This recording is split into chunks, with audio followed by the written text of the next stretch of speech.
Merci, Monsieur le Président. Nous avons avec ce pays beaucoup de liens communs et d'ailleurs ça va bien au-delà des relations commerciales. Et c'est pour ça qu'il ne faut pas en rester sur l'échec du projet d'accord institutionnel qui avait été acté par le Conseil fédéral il y a 2 ans. Cela dit, moi je comprends les raisons pour lesquelles la Suisse avait décidé de jeter l'éponge. Je ne suis pas sûr d'ailleurs qu'il faille les déplorer. Parce que je ne sais pas si vous vous souvenez, mais la cause principale tenait en effet à la question sociale, avec la problématique extrêmement sensible des salaires et de la protection du marché du travail.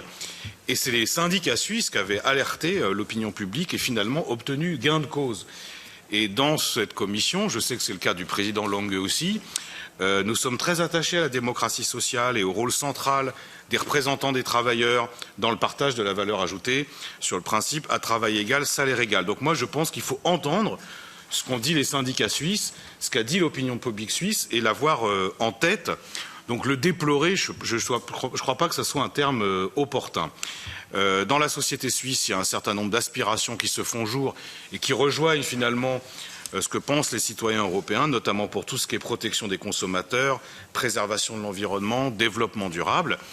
C'est sur cette base qu'il faut retravailler et je ne doute pas qu'on parviendra à un accord, d'autant plus que, et moi je trouve ça très bien dans le système suisse, on demande l'avis au peuple et le peuple vote.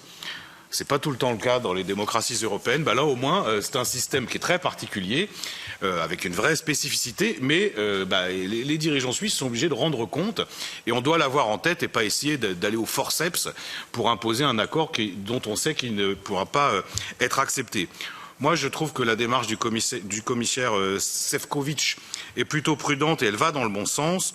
Je pense qu'il est totalement possible de restaurer la confiance et de parvenir à un accord qui soit gagnant-gagnant. En tout cas, c'est ce qu'on va essayer de faire, nous, les députés européens.